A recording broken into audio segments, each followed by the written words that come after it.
풀에 본다. 아니, 그게 아니고. 아이 본다.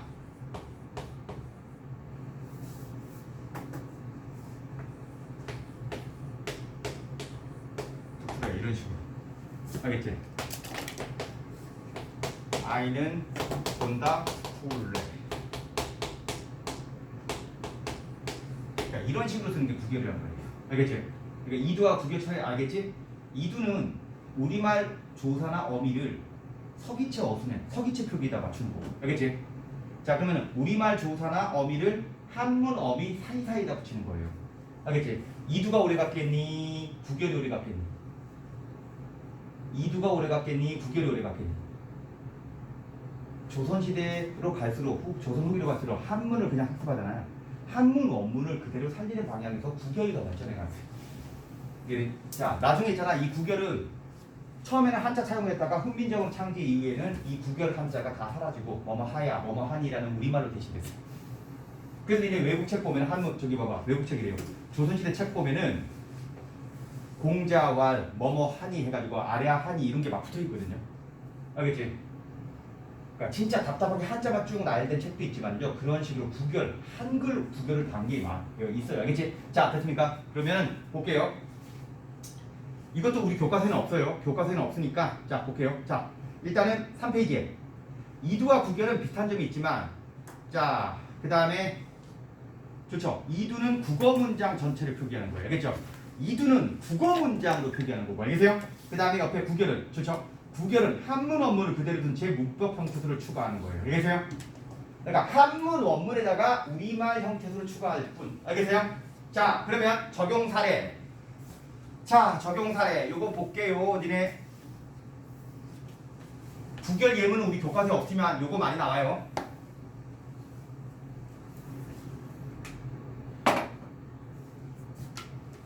자, 이렇게 천지 지간 만물 지중 천지지간 만물지중 자 유인최기 천지지간 만물지중 유인최기 이렇게 돼 있죠. 유인최기 해석한다면 이 세상에 만물 중에 오직 인간이 최고 귀하니 이렇게 되는 거예요. 알겠어요? 이거 완벽한 한문이죠? 근데 이 사이에다가 자 중간중간 밑줄 거 보세요. 천지지간 만물지중에 할 때 그 에 있죠? 밑줄 친 거 에 있죠? 이거는 생의 애자가 아니고 그냥 조사 애를 말하는 거야. 알겠죠? 이해돼?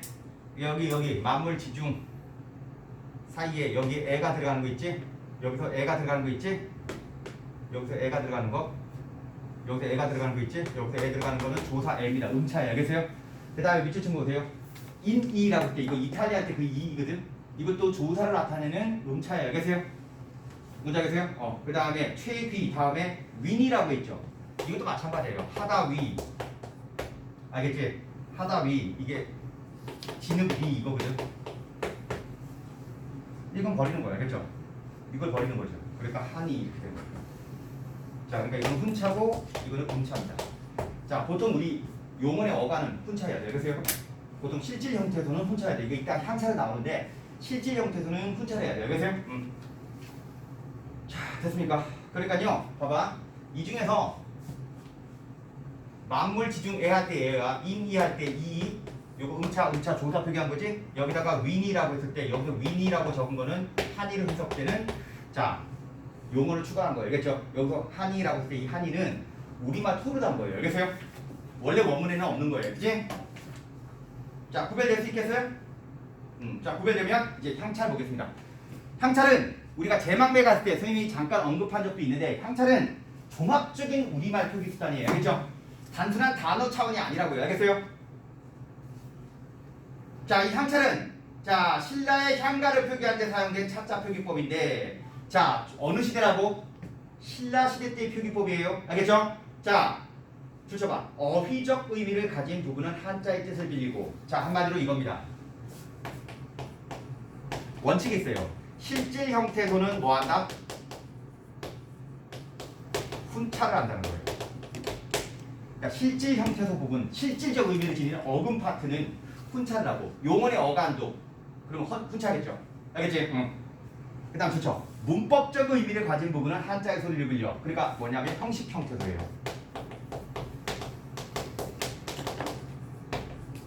형식 형태소는 조사, 어미, 접사 이렇게 됩니다. 자, 형식 형태소인데 조사, 어미, 접사예요. 이거는 음차예요. 됐지?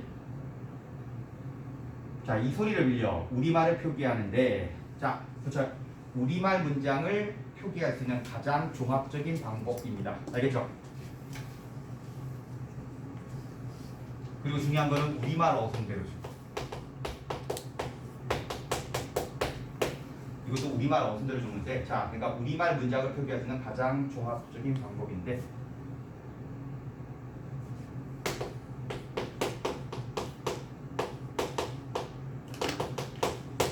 자, 이거 왜 그러냐면 얘는 한자를 쓰죠.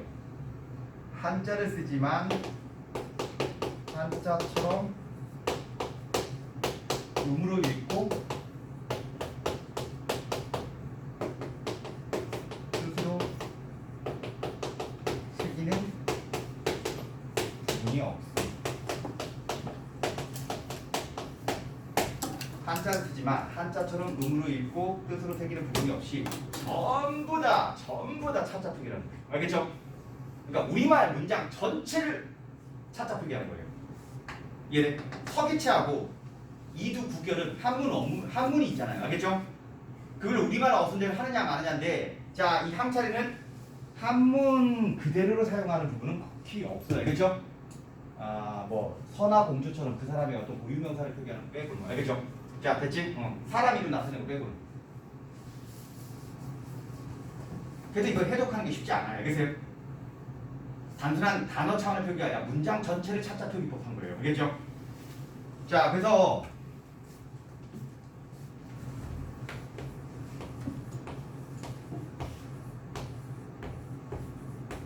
항차를 똑같아요.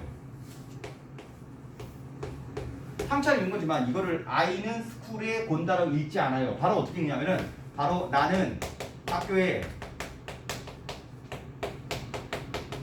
간다라고 이렇게 바로 읽어버려요. 그러니까 아이는 스쿨에 간다, 나는 학교에 간다라고 해석하는 게 아니고 그냥 바로 직역해서 나는 학교에 간다라고 바로 읽어버린다는 거. 뭔지 알겠지? 이게 바로 항차례예요. 알겠어요?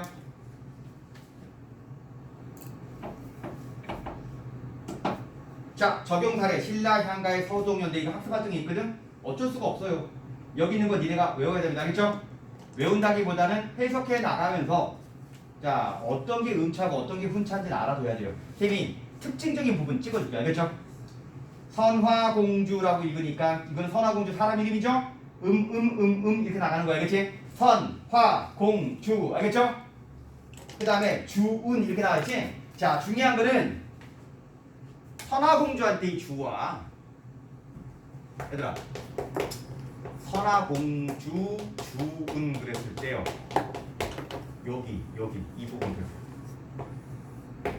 요 두 개 구별하세요. 알겠죠? 자, 선화공주 할 때 주는 공주님 할 때 음차예요. 그제? 그런데 뒤에 거는 님주자거든?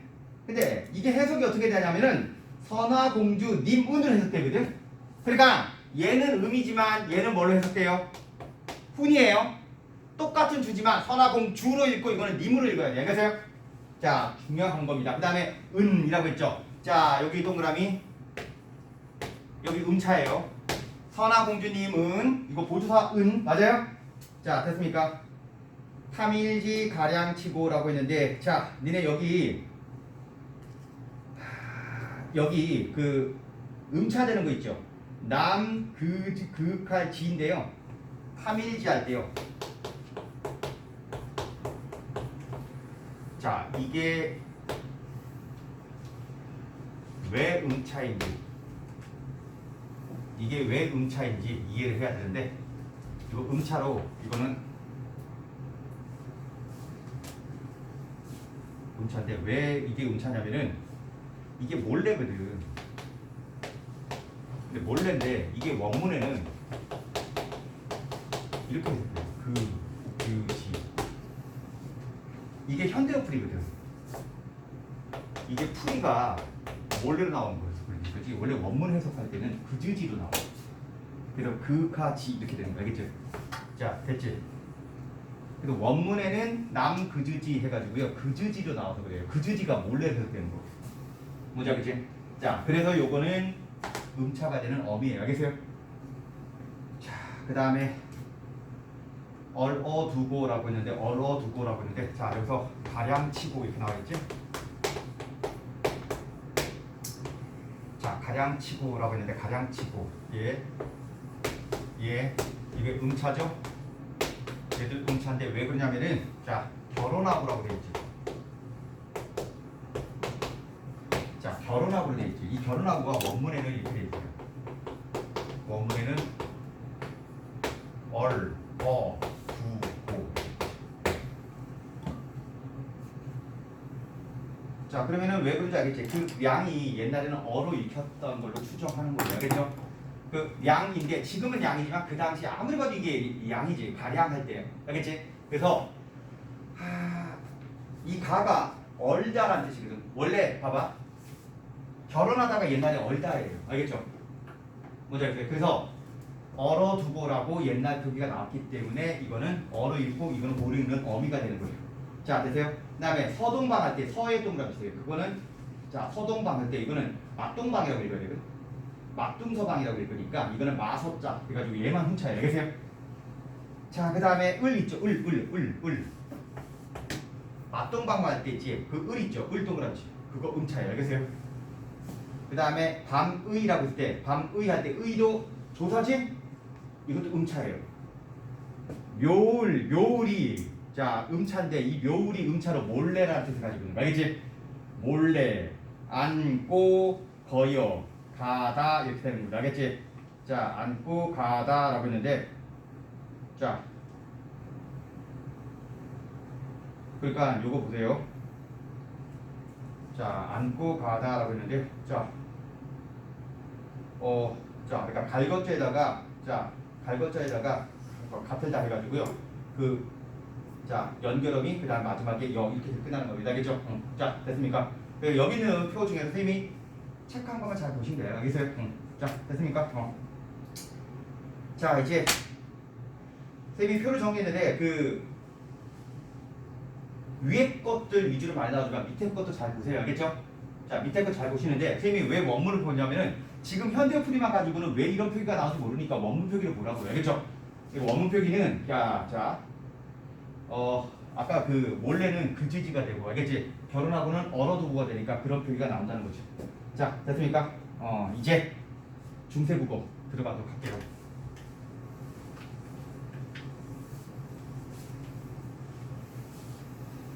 자, 이제 중세국어 들어갈게요. 자, 고대국어는 이것만 잘 구별하면 돼요. 알겠지?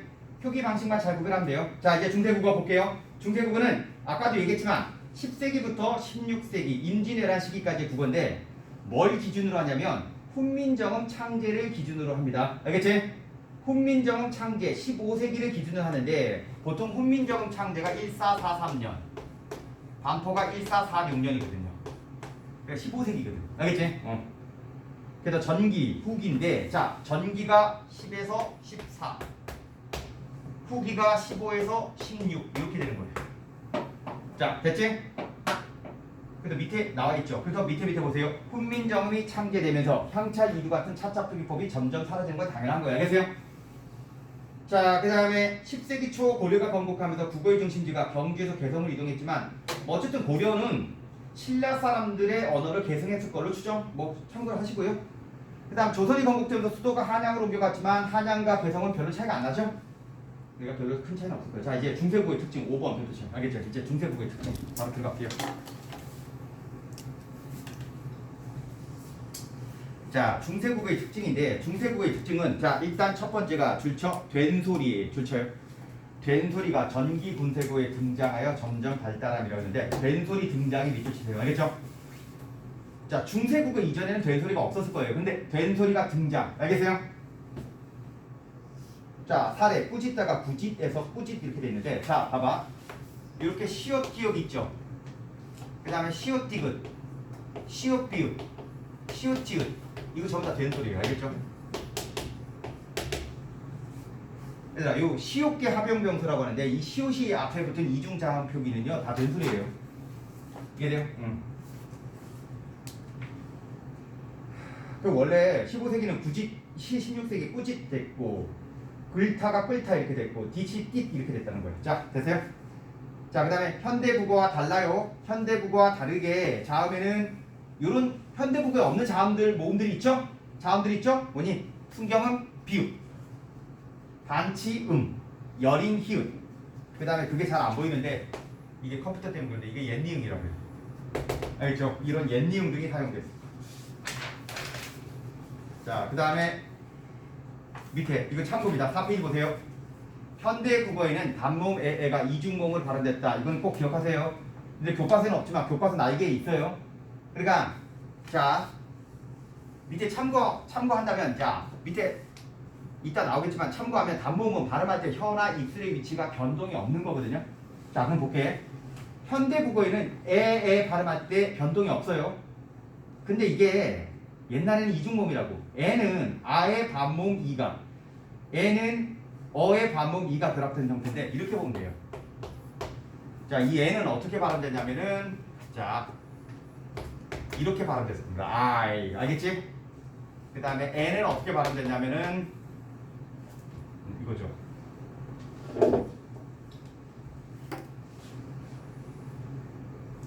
이거 어떻게 해야 되냐? 어이라고 해가지고요. 이거 EOI 해가지고 어이 이렇게 되는 겁니다. 알겠죠? 뭔지 알겠어요? 엄밀히 말하면 이렇게 어이, 알겠죠? 어이. 그러니까 이거는 I, 이거는 어이. 이렇게 발음돼요. 현대국어와 발음이 달랐다는 거예요. 알겠지? 그렇기 때문에 얘는 반모음이 뒤에 붙었을 거예요. 그러니까 반모음이 뒤에 붙은 이중모음이었다 이런 얘기예요. 알겠죠? 자, 보세요. 중세국어는 왜, 위가 하향 이중모음, 반모음이 뒤에 붙었는데, 그러니까 이를 제외한 단모음 뒤에 반모음이 결합할 수 있다는 건데, 그러니까 발음을 유추할 수 있죠. 뒤에 반모음이 붙었으니까 I, 이것도 I, 왜, 의, 어이, 우이 이렇게 해요. 알겠죠? 그렇게 발음되었을 걸로 추정. 알겠어요? 자, 됐어요? 참고로 중세국어의 단모음은 7개밖에 없습니다. 이거 참고로 알아두세요. 중세국어는 단모음이 몇 개? 중세 때는 단모음이 아래야, 아, 어, 오, 우, 이 6개다가 아래야. 이렇게 7개가 단모음이에요. 나머지는 전부 다 발음할 때 입술이나 혀의 위치가 바뀌었어요. 알겠죠? 자, 그 다음에 여기다가 근대국어에는 이 아래아가 사라집니다. 아래가 사라집니다. 그래서 아, 어, 자, 아, 어, 오, 우, 이 6개가 돼야 되는데 2개가 첨가됩니다. 그러니까 드디어 I, 어이를 읽히던 애가 이때 단모음이 되는 거예요. 그래서 총 8개가 됩니다. 자, 근대국어의 애하고 애가 단모음이 되는 거예요. 중세 때는 얘가 뭐니? I, 어이고 근대 때 애가 되는 거예요. 알겠죠? 자, 그 다음 현대국어에는 여기다가 2개가 더 추가돼요. 여기다가 2개가 더 추가돼서 왜 위까지 10개예요. 그러니까 얘도 발음할 때 왜 위 이렇게 발음하는 게 아니라 알겠지? 왜 위 이렇게 발음한다는 얘기예요. 자, 참고로 단모음의 변화 양상도 알아두세요. 단모음이 변하고 발음할 때 혀의 위치가 바뀌지 않은 거예요.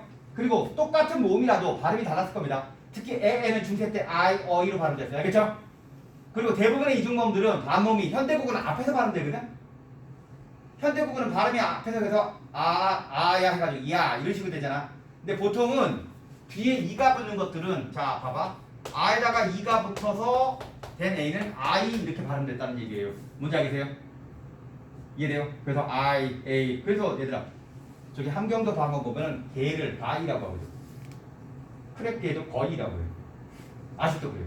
그래서 이제 욕도 보면은 지금은 개 못 적어졌죠. 근데 함경도 방어 중에서 욕을 할 때 가이사키라고 알겠죠? 이런 가이사키 이런다고. 그런 습성 때문에 아직까지 이중모음 발음이 저기 산간 지역에 남아있다 이렇게 보시면 돼요. 알겠지? 자, 그 다음에 3. 현대 국어와 달라요. 격자음이 모두 자르자. 그렇죠. 어두자음군. 중세 때는 어두자음군이 있어요. 어두자음군이 뭐냐면 자, 봐봐. 초성에 무슨 자음이 온다? 격자음이 옴. 근데 이 격자음이 모두 발음돼요. 이게 어두자음입니다. 격자음이 오는데 이 격자음들이 모두 발음되는 겁니다. 근데 아까 말했던 그 시옷개는 모두 발음되는 게 아니라 뒷소리만 된소리를 발음해요. 시옷이 발음이 안 돼요. 알겠어요? 그러니까 엄밀히 말해서 초성에 격자음이 오는데 격자음이 오고 둘 다 발음됐을 가능성이 높다는 거야. 발음 어떻게 했냐고? 몰라요. 발음을 어떻게 할지는 몰라요. 알겠죠? 미스테리하지만 둘 다 발음됐을 것으로 보는 겁니다. 알겠어요? 자, 그래서 이걸 알려면 병서법이란 걸 봐야 되는데 병서법은 글자를 나란히 쓰는 거거든. 자, 이 나란히 쓰는 건데 각자 병서가 있고 합병병서가 있는데 각자 병서가 같은 자음을 나란히 쓰는 거예요. 사례, 쌍기역, 쌍디귿, 쌍비읍, 쌍시읍, 쌍기읍, 쌍시읍 이거 전부 다 된소리죠? 그치? 자, 줄쳐봐요. 된소리. 줄쳐 어두자음군 아님. 알겠어요? 그러니까 각자 병서는 지금도 이중자음이 아니죠? 얘네들은 격자음도 아니에요. 어두자음군 아님. 이런 걸 말하는 게 아니에요. 자, 그 다음 합용병서는 다른 자음을 나란히 쓰는 건데 시옷개, 비읍개, 비읍시읍개가 있죠. 표기 보이죠? 요런 표기법 요즘엔 안 쓰죠? 받침에는 안 쓰죠? 자, 그럼 볼게요. CF 시옷개 합용병서는 된소리였을 것으로 추정. 된소리였을 것으로 추정하니까 얘는 어두자음군이라 볼 수 있어 없어요? 얘가 어두자음군이 아니에요. 얘는 둘 다 발음하면 안 돼요. 그러니까 시옷기역 그러면 쌍기읍으로 발음되고 시옷기 그러면 쌍디귿으로 발음되는 거예요. 둘 다 발음되는 게 아니에요. 알겠지? 얘네들은 어두자음군이 아니고요. 자, 그 다음 자, 별표쳐요. 비읍계 합용병서는 구성자음 하나하나가 실제로 발음되었을 것으로 추정. 얘가 바로 어두자음군이에요. 자, 됐습니까? 그래서 그 흔적이 나타납니다. 좁쌀인데 좁쌀은 합성어죠. 근데 이 좁쌀을 신비로운 게 좁쌀은 조 더하기 쌀이거든요. 조 더하기 쌀인데 아니 사이시옷도 아니고 사이피읍도 없잖아요. 그지? 갑작스럽게 좁쌀 해가지고 비읍이 살아납니다. 근데 이게 비읍계 합용병서의 흔적이라고 보는 거예요. 알겠지? 자, 그래서 얘들아 자, 이게 중세인데 이 중세 때 표기가 이거죠. 조 더하기 이렇게 되는 거예요. 조 더하기 이거죠. 자, 그런데 얘가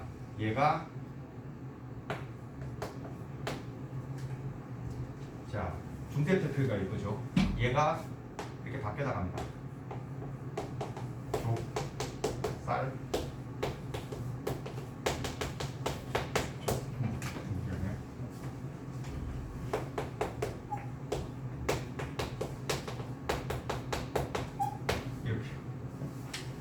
이렇게 바뀌어 나갔고 나중에는 족, 쌀 이렇게 정착해서 버리는 거예요. 자, 이때 중세 때고요. 이게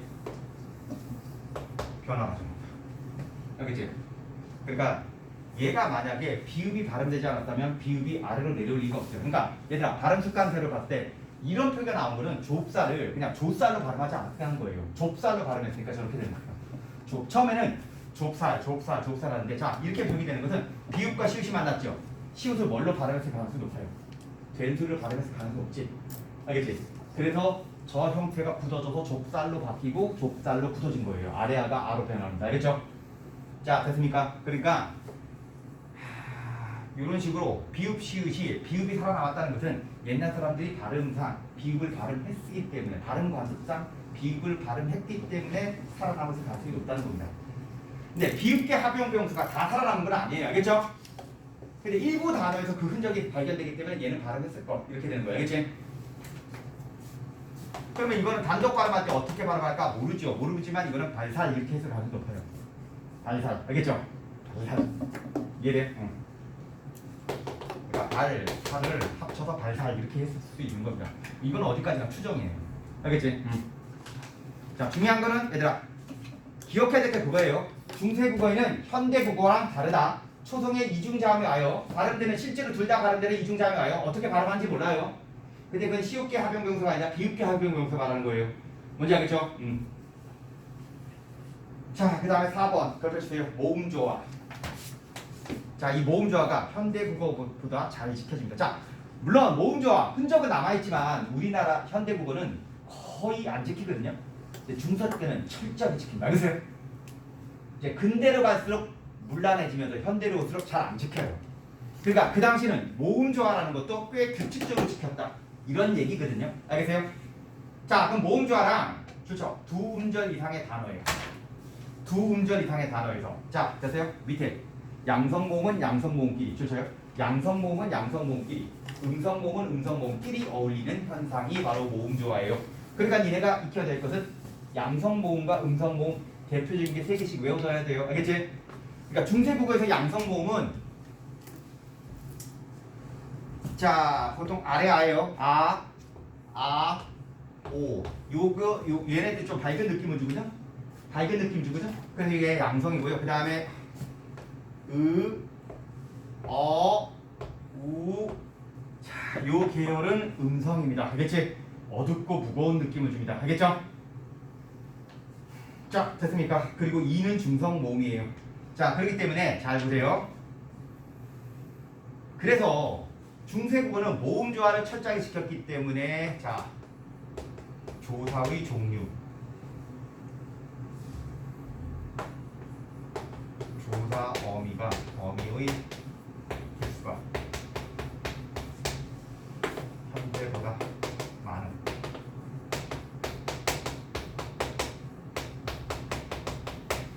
그러니까 이 모음조화 때문에 조사 어미의 개수가 현대보다 많았다는 얘기예요. 자, 예를 들어 볼게요. 중세국어의 목적격 조사. 자, 현대국어의 목적격 조사 단 2개밖에 없죠. 을과 를 2개밖에 없죠. 근데 중세 때는 자, 이겁니다.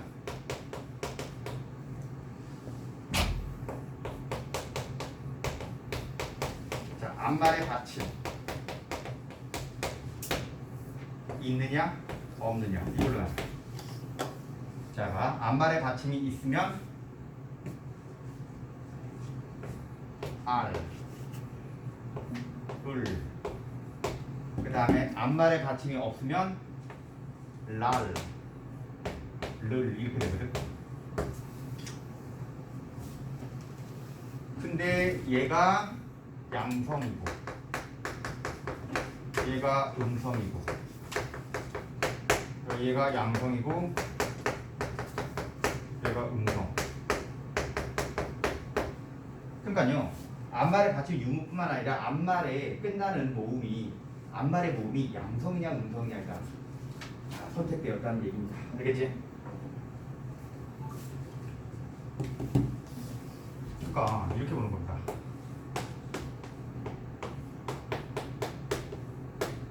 자, 뭐가 와야 돼?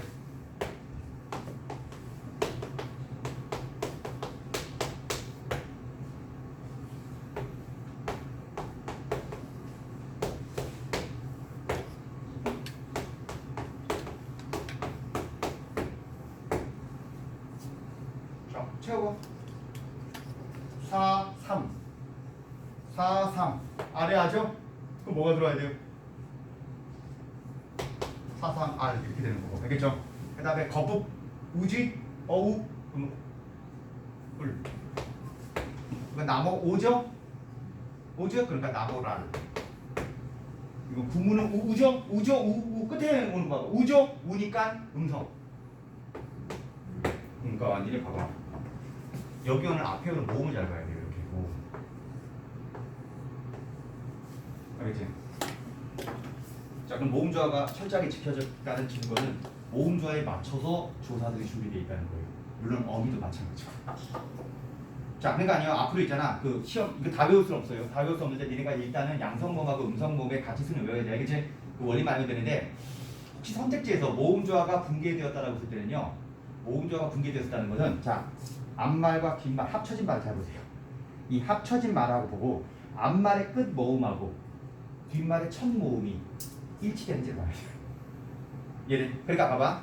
A라는 형태소하고 B라는 형태소가 합쳐졌지. 이게 모음조화가 붕괴되었다는 것은 양성으로 끝났는데 양성으로 시작돼야지 모음조화입니다. 알겠죠? 양성으로 끝났는데 음성 모음으로 시작되면 이거는 모음조화가 뭐냐? 파괴된 거예요. 예를 들면서 4, 3, 을 이렇게 되면 이해돼요?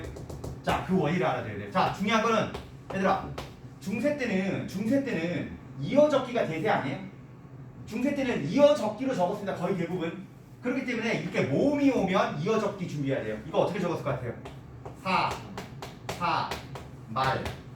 이건 받침이 올라간 거기 때문에 이거는 목적격 조사 R을 쓴 거예요. 알겠지? 그리고 이거는 불 이렇게 된 거죠. 얘는 그냥 자음대로 해서 나무랄, 무를 이렇게 쓰면 돼요. 알겠죠? 자, 이해됩니까? 그러니까요, 밑에 사례 보면 곧 더하기 R이 고잘, 물 더하기 을이 물을, 발 더하기 아가 발가. 알겠지? 그 다음 불 더하기 어가 불거 이렇게 되는 거예요. 왜 그렇게 표기된지 알겠지? 이어적기라서 그래요. 알겠죠? 자, 됐어요. 자, 이제 5번의 방점입니다. 자, 방점 펼쳐주세요. 방점. 자, 방점은 글자 오른쪽이야, 왼쪽이야? 당연히 이쪽에 찍은 거야, 이쪽에. 당연히 이쪽에 찍으니까 방점 찍고 글자를 쓰는 거거든? 당연히 왼쪽이죠. 그러니까 상식적으로 생각하면 되는데 왼쪽인가 오른쪽인가를 외우고 있으면 안 돼요. 방점은 글자를 찍고 다시 찍는 겁니다. 글자를 쓰는 거예요. 알겠어요? 자, 글자 왼쪽에 표시하는데, 자, 별표죠. 음의 높낮이를 나타내는 거예요. 이걸 성조라고 하는데, 진짜.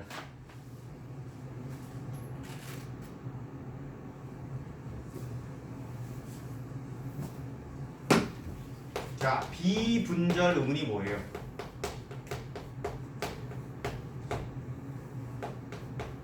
자, 우리 비분절 음운이라는 게 있거든. 비분절 음은 자음이나 모음과 같은 글자로 표기되는 게 아닌데 소리의 높낮이나 소리의 장단 같은 걸로, 알겠지? 뜻을 구별하는 겁니다. 알겠지? 이거는 자음, 모음 이외. 자, 이외. 자, 말의 뜻을 구별해 주는 소리값을 말하는 거야. 자음 모음을 우리는 분절 음운이라고 하거든. 글자로 표기될 수 있다고 해가지고. 그러니까 보통 우리가 비분절 음운 그러면 자음 모음 이외의 말의 뜻을 구별해 주는 소리값인데, 그게 뭐냐면 소리의 길이, 소리의 높낮이, 그리고 소리의 강약 이런 게 있는데, 우리가 지난 시험 범위에서 우리나라의 비분절 음은 뭐라고 했어요? 소리의 높낮이는 중국어라고 그랬지? 소리의 길이라고 했지? 맞아? 눈이냐 눈이냐에 따라서 뜻이 구별된다고 그랬지? 근데 중세 국어는 소리의 길이가 아니라 소리의 높낮이가 있었어요. 기억해야 되겠죠? 중세 때는 방점이 있는 것으로 보아 이 방점이 소리의 높낮이를 나타냈을 것으로 추정하는 거예요. 알겠지? 현대인들은 안 그렇지만 중세인들은, 우리 조상님들은 소리의 높낮이라는 비분절 음운을 가졌다는 거예요. 이해돼요? 나중에 근대 때 소리의 길이로 바뀌어요. 알겠지? 자, 참고로, 자, 우리나라의 자, 참고로 이 비분절 음운은, 자, 비분절 음운은 소리의 높낮이, 자, 소리의 높낮이, 이게 중세입니다. 알겠지? 중세에서 변합니다. 소리의 장단,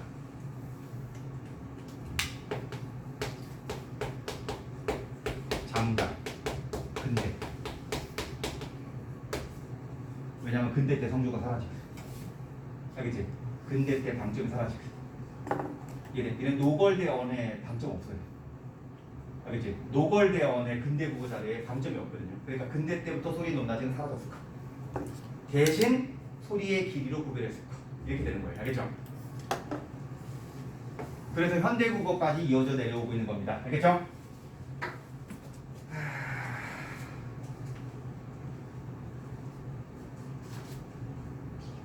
자, 이제 구체적으로 나오진 않았지만 방점 하기 전에요, 얘들아. 중세국어 표기법 한번 예습해볼까요? 이따 나올 거예요. 1학기 배웠잖아. 중세국어 때는 대체로 소리대로 적는다고 했지? 우리 한글 맞춤법이랑 다르죠? 현대국어 한글 맞춤법은 소리대로 적되 어법에 맞도록 적는다고 해가지고 어법에 맞게 적어야 되는 경우가 되게 많지. 하지만 옛날에는 거의 대부분 소리대로 적어요. 이해돼요? 자, 그런 식으로 해결했기 때문에 이 사삼 해가지고 사슴이라는 단어를 구별하는 게 쉽지 않았단 말입니다. 알겠지? 그래서 니네가 볼 때는요, 나중에 엄매를 선택하더라도 고정문법 나오면은 요 표기 보지 말고 현대 풀이의 사슴